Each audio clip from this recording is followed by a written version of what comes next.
Welcome to the BPM360 Podcast. I'm Russell. And I'm Caspar. And together we will help you navigate the treacherous waters of the BPM adoption journey. I hope you enjoy the podcast.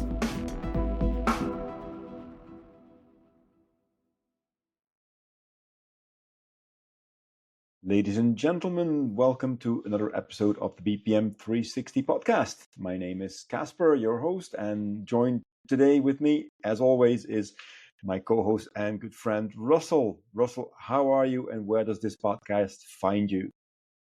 Hello, Caspar. Yes, I'm home. It's a typical autumn evening, and had a great time working. It's a great time when you feel cozy and you start huddling up at home, and there's nothing really that you want to go outside for, so you can dig into reading books and going through literature. Actually, I found myself a hobby, but the thing is about hobbies is in autumn. Typically I have hobbies that are outside. And I know. And in this weather, I said, what else could I do?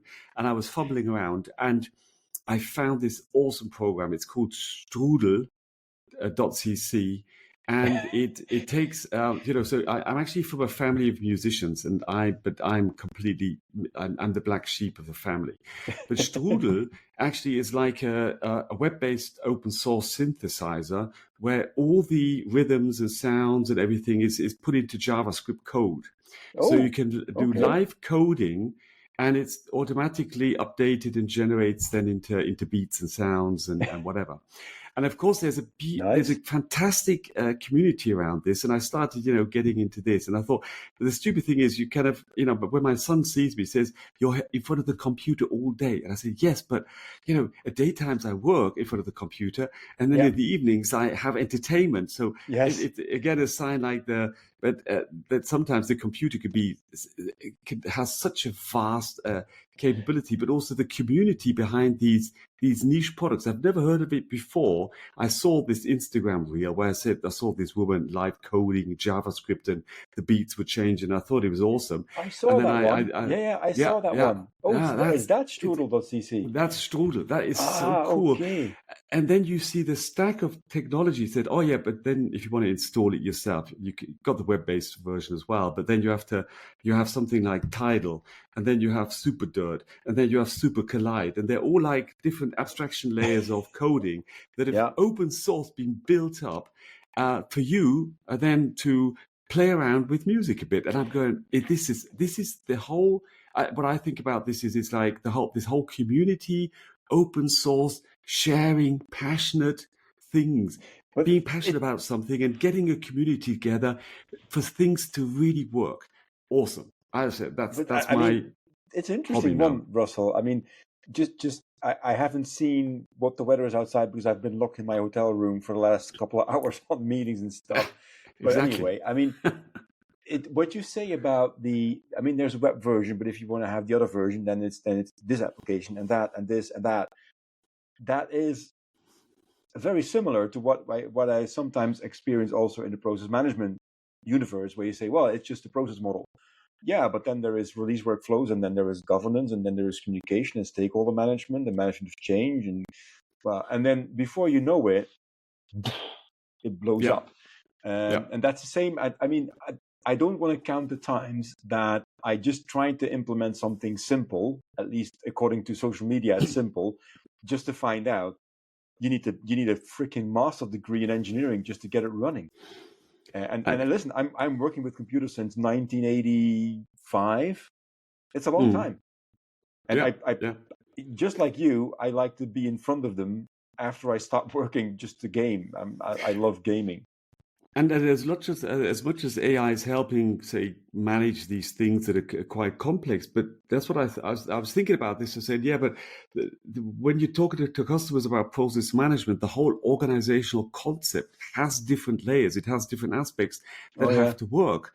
And sometimes the suggestion is you look like on a high level into a tool. It says, well, that's super simple because you have like the web version of say strudel, of the BPM. There are so many layers and so much complexity behind it. And the good thing is you need both worlds. You need to be able to take people, get them passionate, and by having quick results, quick success in a very fast manner. It has to be, the simplicity is the key for success. But you always need a team of people that are under the hood, keeping the machine working and understanding, say, the more complex, concepts and technical aspects of the solution to keep it working, keep the governance up, keep the database consistent, etc., etc. So that's why I found a hobby. Yeah, nice. So for the evenings, there's nothing I could present. It's just a kind of like, I think I'm just kind of like bass drum, snare drum, hi-hat, a bit of gain, a bit of this. But that's for me for the winter months to come. Yeah, cool. I'm looking. So whenever we need new tunes for the podcast, then I'll just look in your direction. That's exactly what I'm working on. So that's something that's going to be happening. Very good, very good. So in the meanwhile, we actually have a guest in today's podcast, but it's a special kind of guest because we don't have him in the studio. We interviewed him in the live world outside. We called him at an event, so the person we're speaking to is our first return guest, by the way, Russell, because you know him, Mirko Kloppenburg. We had him on the show early on, when I think in season 2 already, when we started introducing guests, and he was at Celosphere, like I was, and we tried to get you in there as well, which unfortunately, due to some technical problems, we didn't manage to. So we'll go into the interview with Mirko in a second, where I talked to him about Celosphere, about the convergence of BPM tools, about AI and orchestration, and then we'll get back after that. So until then, Russell, let's enjoy and listen to the interview. Fantastic. Ladies and gentlemen, welcome to another short episode of the BPM360 Podcast. And with me, in live and in color, Mirko Kloppenburg. Mirko, hi, how are you? I'm fine. It's great to be here. Cool. Great to meet in person for the first time. We do meet for the first time in person, absolutely. And we're not meeting anywhere, we're just meeting on Celosphere. And snacks and drinks. Yeah, but we have them inside, right? Yeah. Very cool. So for those who don't know what Celosphere is, it's a yearly event of Celonis where we, and as most people know, I actually work for Celonis, so let's be very open about that. This is where all of the new developments are being shared and where inspiration is being given to customers and prospects. And that's also where I ran into Mirko. And of course, we've been on each other's podcasts, which is really cool.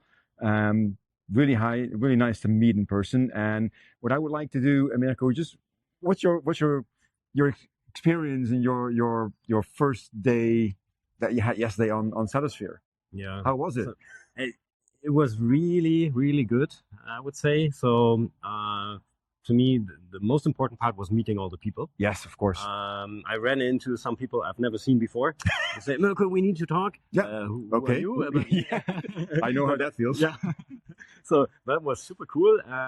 Some nice sessions. The keynote was impressive. Yeah. Yeah, absolutely. With the Nobel Peace Prize winner being interviewed there, providing the stage to that topic. That was quite impressive. Absolutely. And I also hosted my own brain date session. Oh, how was that? I wasn't able to join, unfortunately, but how was it? Yeah, I've set up, it's in the app. Where you can create a brain date, and then other people can sign up for that. Yeah. And I offered a session to talk about how to build a process-driven organization. Oh, wow. And normally only 5 people can apply, but there were 9 or 10 that's people good. in the end. That's really good. Nice discussions about how to build a process-driven organization. So I really enjoyed that as well. Yeah. So that was cool. If I were to force you to summarize, how do you build a process-driven organization in 2 keywords? Or maybe 3. I'll give you some leeway. It takes time. yeah, for sure. It's really a cultural change. It's a cultural change. Where the people really live processes. And where you have process owners, for example, in place in the organization, people working full-time on processes, where everyone speaks processes as a language. Also, the people working in all the processes, where you use processes to onboard new employees, to use that as a basis to discuss about processes. So that's what I have in mind when talking about process-driven organization. Nice. That's interesting. And by the way, and then for the listeners that we have recently, of course, normally we also have Russell on the line, but due to technical problems, we heard him, but we didn't see him, and we didn't want to put you through all of that. So we did this as a one-on-one today with Mirko. So Mirko, then I have another question for you. So one of the things that I hear a lot of talk about is that orchestration layer that not just Celonis talks about, that everybody talks about that. And we had the announcement with ServiceNow that it's everybody. Did you see the interview with McDermott on? It's all about AI, and we can do that's his words. We can do anything in ServiceNow when we put AI to it. A lot of what AI can do, I got my doubts with that as well. But I mean, a lot of what AI does is depending on the context, right? So the processes and orchestration. What is your view on how process management and orchestration should or could work together?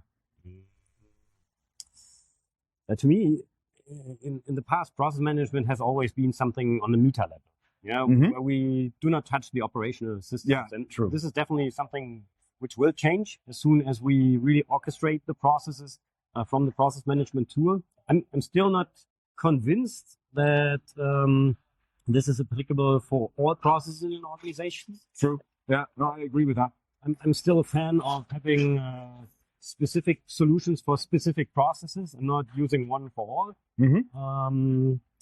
And that's where the process management guys get more into the responsibility of really operating the processes. And in the past, this was often split between the ones providing the management system to speak the same language. And that's why I'm a bit skeptical how this will really work out. But for sure, there are some interesting use cases already. So let's see where this journey will go to. And I mean, the level of granularity that you need to model on to make it suitable for orchestration is a much higher level than you typically go with the process management topic. Indeed. Yeah, we discussed that yesterday, that this is really a challenge. As long as you want to use process models to speak the same language with the people, you certainly need a lower level of detail, simpler notation that the people really understand. And as soon as you want to go level further down to automate processes, then you will need more details. And I think this level of detail is something different compared to what we need to speak a common language. So that's my view on that, especially from a holistic process management point of view. Oh, absolutely true. Absolutely true. So for the people online, if you audio-wise, fine. I'm just going to grab the camera with my other hand, so people probably will see it shaking a little bit. But otherwise, this is going to be a very short interview. Otherwise, all right, very good. So then, coming back to Celosphere real quickly, what would be your key takeaway that you take with you when you go back home at the end of today or tomorrow? I would say. Not content-wise, but from an organizational point of view, it's a great possibility to meet other like-minded people. So absolutely. That's why I'm super thankful for all the work Celonis is doing to bring process management as a whole topic onto the agenda of all the organizations up to the board. And that Celonis as a company is offering this event here is just great to meet the people and to connect. So there's loads of them, right? I mean, there's like 3,500 people. That's in the messe. It's massive. And you mentioned it before we started recording. It feels like a bit of a reunion. You run into people that you might already know that you didn't know were here. You might run into people that know you, but you don't know them. That happens to me as well. A little bit like, do we know each other? It makes me question my own memory at times, but it is so much fun from that perspective. All right, very good. So, on a personal level, Mirko, what's in store for you next? Now, you made a move. We all know that it was on LinkedIn, so that's nothing new. You liking it so far? Absolutely. I believe you do. I do. That's what you radiate, at least. Absolutely. I love the impact we can create as an organization. Working with a team of 10 people, I'm heading for driving process management in the organization, and an organization of I'm not sure, 12,000 employees something like that, more than 12 million people being insured with Techniker Krankenkasse. That's just a super interesting way to really influence the system in Germany. That's what we are doing with processes in a process-driven way. So I really like that, and it's exactly what I'm fighting for all the years now. What I did at Lufthansa before, and then with this new process lab, and I will continue fighting for human-centric processes. And, very good. Bringing process cultures into the organization. And I had a chance to meet with you and with Jana as well yesterday, which was really good. Very interesting conversation. Love to take that forward. We're going to wrap this up because my arm's going to fall off in a minute. We should have brought maybe I can take it for. If you're, we can continue for some. Seconds. Thanks. So that's collaboration, ladies and gentlemen. So when my arm falls off, Mirko just takes it on. So that's really cool. Oh, absolutely right. So, and Mirko, then one more question from my side, just to pick your brain on that. We certainly at Celonis, but I see this everywhere. We see a convergence of the technologies around process mining with process management and orchestration to give a more of, let's say, of a holistic, comprehensive offering. How do you look at that? Is that something that you encourage, that you like to see, or do you think this is just going a step too far or too quickly? And I'm just really wondering. I mean, just be open and honest here. I mean, interestingly, I realized that we have the same organizational setup with the teams in Jana's department right now. That we have one focusing on more the analysis part, process analytics. One focusing on automation, and me and my team more or less in the middle, designing processes, bringing in the culture. So it's quite similar. That was a surprise to me to see that combination there. And from a holistic point of view, this absolutely makes sense. The question to me would be, how do we do that system-wise or technically? How close can we get all together in one platform? Especially with regards to all the operational systems that are already there. Of course. So I don't think that it is a good idea to replace specialized systems that are there with something we built on process management engine. I agree. So this is something where I would be really careful. But from a holistic point of view, it definitely makes sense. I had the same experience. So I worked in the manufacturing industry for a long time. And at a certain point in time, we needed to make a decision. Are we going to replace 8 separate ECC systems from SAP into a single S/4HANA? And at that point in time, they decided not to go there, but simply freeze those systems and put an API layer on top of it and make sure that all of the other applications could very easily connect to it. And I think that that's something that we will see here as well, where you say, listen, I have a central platform that can offer the technologies to do mining and process management and orchestration, but it doesn't mean that you need to get rid of everything that's legacy or that is system of record. Ultimately, APIs are so common nowadays that you simply make sure that they talk to each other. And then maybe some parts could be phased out, but usually the core will still be there. Exactly. You're absolutely right. Yeah, cool. We're on the same page here. I'm just going to take that one from here. Mirko, I'm going to thank you very much. Thanks for being here and for appearing spontaneously on camera. Sure. And being open and sharing your view. I'm going to wish you a lot of fun on Celosphere Day 2. Thank you. And we'll talk again very soon again. All right. Thank you very much. So, Russell, that was our interview with Mirko. What do you think about that? I think it's really cool, and I think somebody's going to be really disappointed because I think Roland Volt was hoping to be our first recurring guest, and he messed up the date last week. Sorry, Roland. I'm sure. It's sorry. Mirko. Mirko won the race against that. No, but.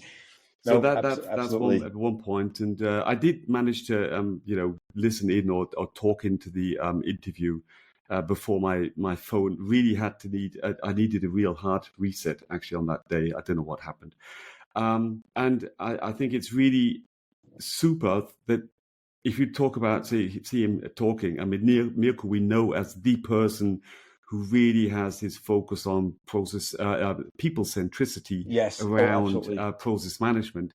That to see his take on such a from an outsider perspective, you say it's such a technical software event as the Celosphere. Yeah. So that's something where you say, okay, so what is this? These things with events around where software vendors, how much they do not just have one technical booth next to each other, and just not keynotes praising functional capabilities, but how much there is so much more to it. And that's what Mirko was digging into on some of the aspects, class reunion and stuff like that. They said, it is about the community. And that's one of the key aspects that he emphasizes, but I think these events also completely prove a point on. Yeah, and just to add on to that, I mean, I asked him at a certain point in time if he could. So he did what we call the brain date, which was everybody that attended Celosphere could basically offer themselves on the platform in the app and say, listen, I want to have a brain date. I want to talk to people. And in the case of Mirko, it was how to build a process-minded organization. And I asked him, so what are the 3 words that best describe how to build a process-minded organization? And his comment was, it takes time. And I think that's really interesting because of the fact that it takes time takes you very quickly in the direction of people, behavior, and thus culture. It's a cultural thing first. Like they say, culture eats strategy for breakfast. If there is no culture of process mindedness or process management, it's going to be very difficult to make any tool successful. And just to reiterate that point very quickly, I saw a very interesting post on LinkedIn, even today, that says that a lot of people want to have the Toyota production system. Hardly anybody wants to have the Toyota culture. And with the one without the other doesn't work. And I think that's what Mirko also embodies very strongly with his process-centric mindset, is to say, you need to have a culture around this. Otherwise, it's just being seen as a, let's say, mandatory exercise of system satisfaction. Yeah.